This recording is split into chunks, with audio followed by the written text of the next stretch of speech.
Hey guys, welcome back to Silent Hill 2, the apartment building. So let's pick up where we left off.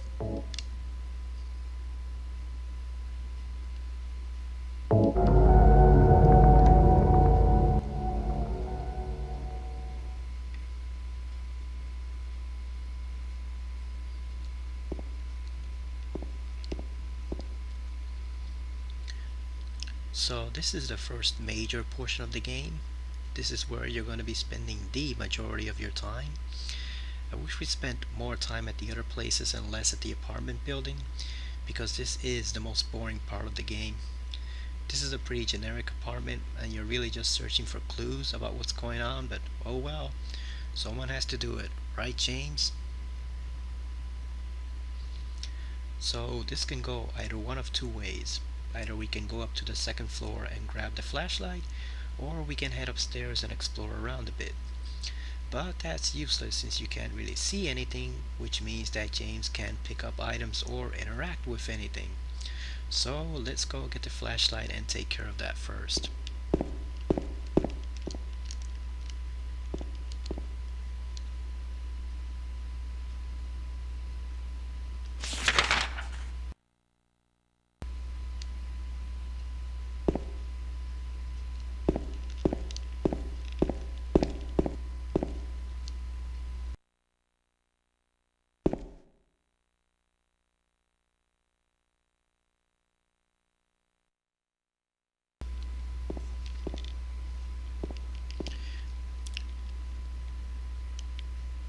So I heard a funny conversation at work the other day, and I really wanted to share it with you guys on the previous video, and I just completely forgot about it. It just slipped my mind for some reason. One of our ASMs and the Softlines lead and the Land's End lady. I work at Sears, so you know I've seen some horrors. And they were talking about how much smarter black people are than white people in horror movies. Black people see something freaky, they get the hell out of there. They don't stop to investigate around like stupid white people do. And I'm thinking, that didn't really work out for the black guy in The Thing, did it? John Carpenter's film. They were stuck up in the Antarctic. They had absolutely nowhere to go, and the thing is coming for you. Yeah, didn't work out too well for him, did it?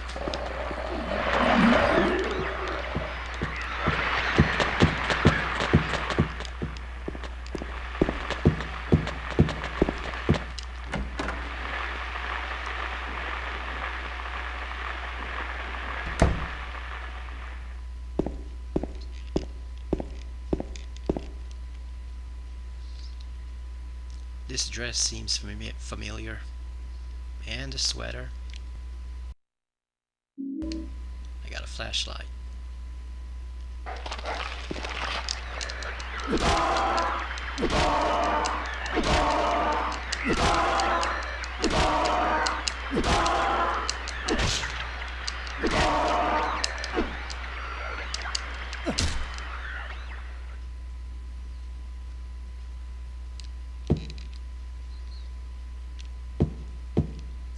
Nice little detail on the mannequin with the sneakers there.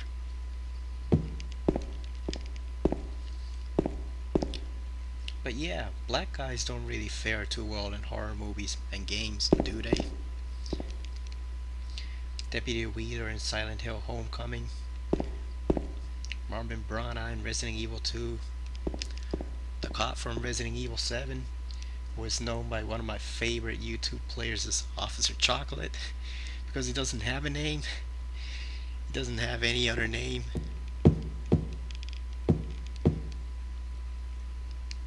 There are arms and legs scattered all over the sofa. Luckily they came from Mannequin. I'll be honest, I prefer it more if they didn't come from Mannequin.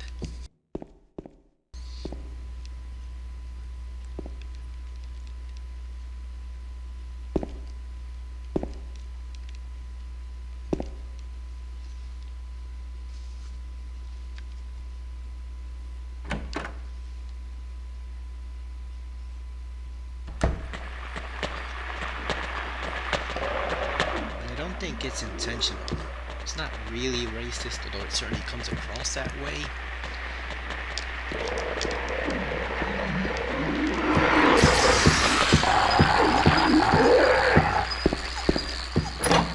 I think it's just one of those tropes that's become so pervasive throughout fiction that everybody does it without thinking. It's like the thing in where everybody who gets laid in horror movie dies. John Carpenter never intended for that to be the case in his movies, and I think he's probably mortified by it at this point.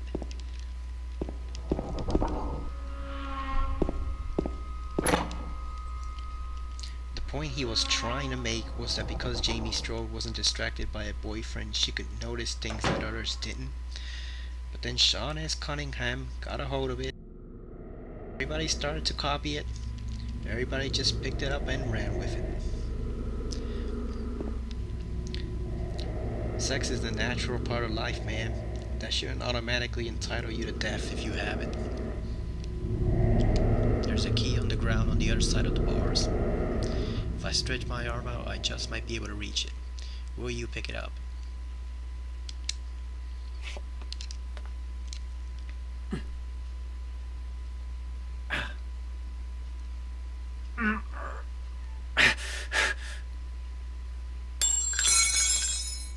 Ow!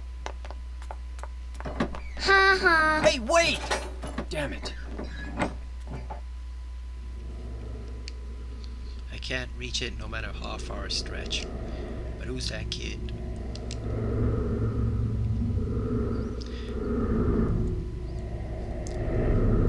Yeah, that girl's a brat. I'll bet you she was just waiting there, hiding in that room, waiting for somebody to try to pick up that key so she could stamp on their hand.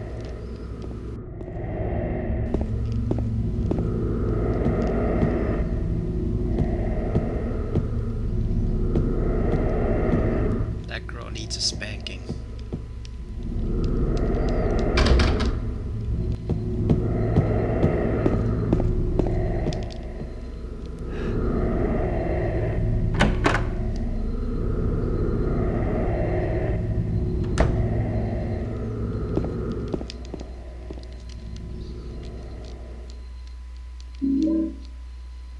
Alright, we got our first handgun.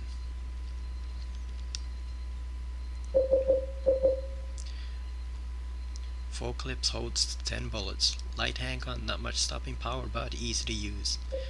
I'll be honest, I'm going to try not to use the handgun too much in this playthrough, because you need about 30 bullets for the boss that's coming up, so I'm going to try to save them for that. So I'm just going to use the board.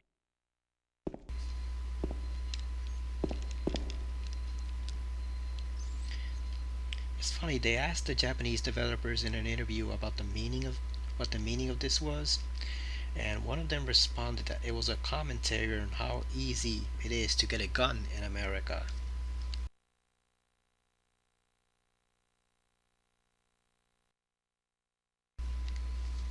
I think they were shocked at how easy it is to get a gun in America. Any old fool can get a gun in America. It's a bit of satire on the part of the Silent Hill 2 developers. The wall is pockmarked with gunshots.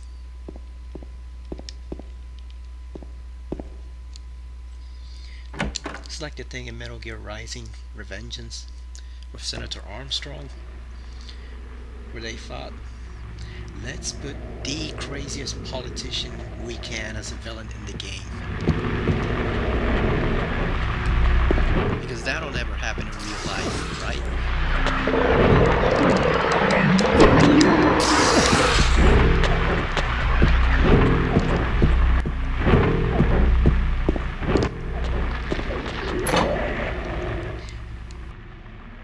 Would never elect someone like that in real life, right? And yet, look at the cycles we have in power today. Look at the ones around the world today. Must be horrific and terrifying to developers when their worst fears come to life.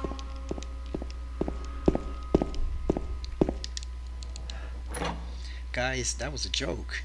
We didn't really mean to give you any ideas like that. Too late now, Team Ninja. Platinum Games. It's quiet.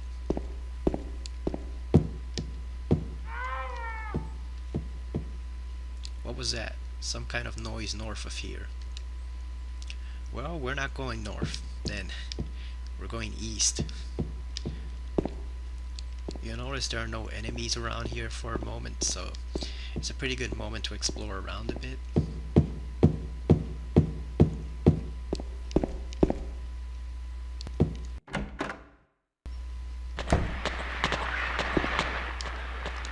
Oh, there are enemies here.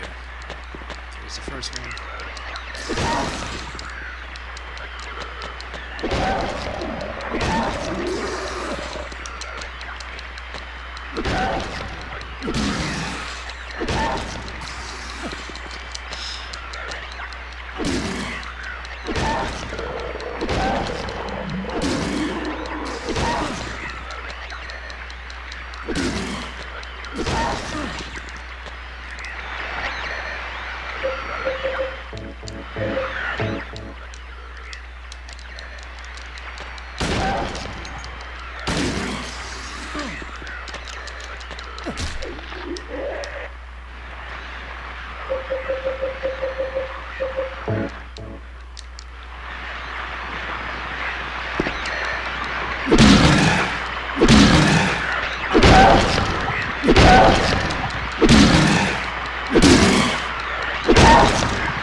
So yeah, what do you guys think of Jamie Strode returning to Halloween? Jamie Lee Curtis back in the Halloween movie? Good idea? Bad idea?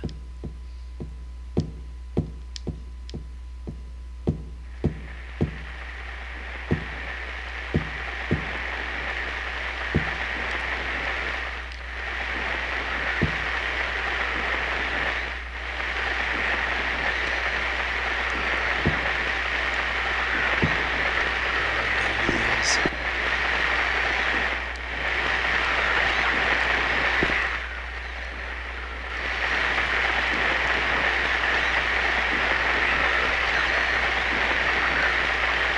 Pay attention to the glow surrounding him. That's an important. He's just waiting behind those bars.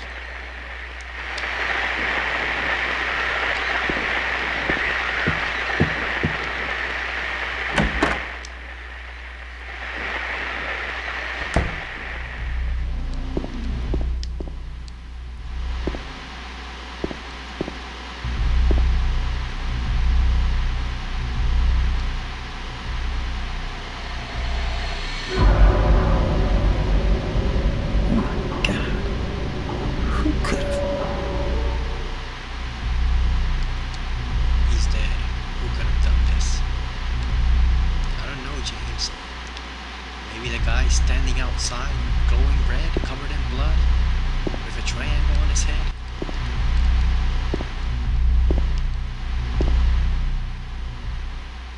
Maybe that creature did it? This note, it must be from the person who lived here.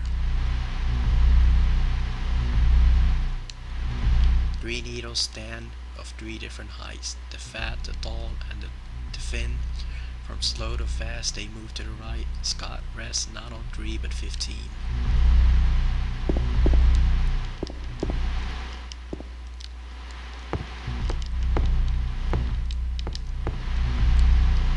What's this? Henry Mildred Scott. So that's actually a hint at this, which is basically the clock that you have to move. The clock is stopped at 2:53 and 15 seconds. The faceplate is locked. I can't touch the needles of the clock like this. There is writing on the clock. The scars from the past shall remove the nail that stops time. Will you push the clock?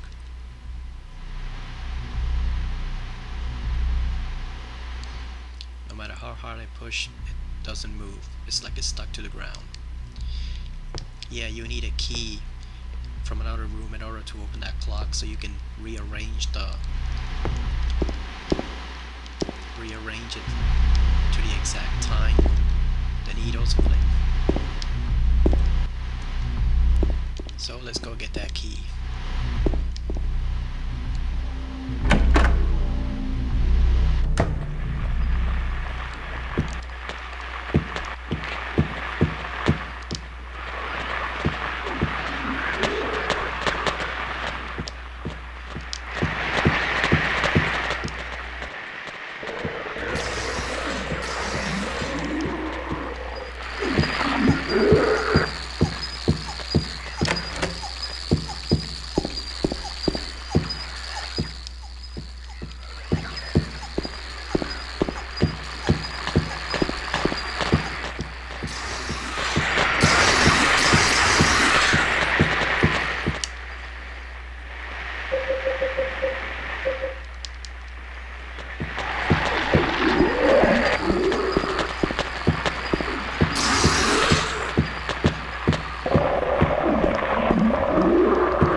Got the key to room 202.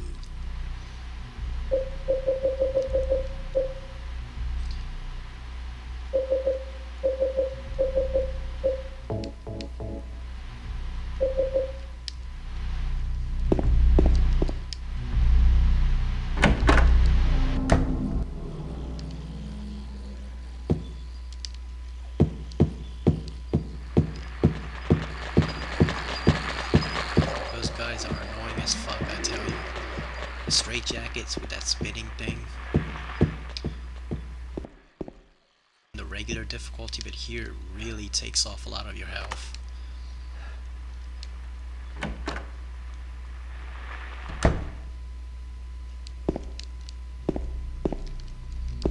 Technically you can avoid them if you just turn off the flashlight and run past them, but then you won't see anything, so got no choice. I actually had to turn down the brightness from the last video because I'd set it really high, since I noticed that on YouTube the video tends to get darker.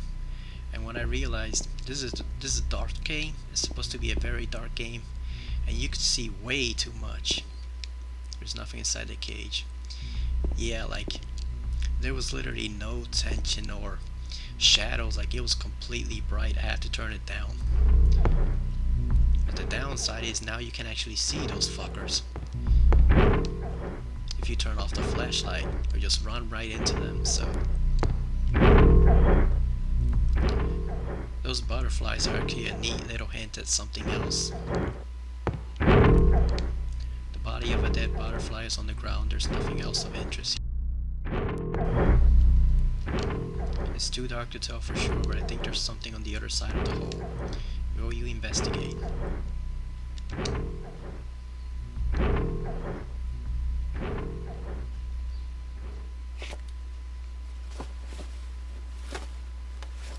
Huh?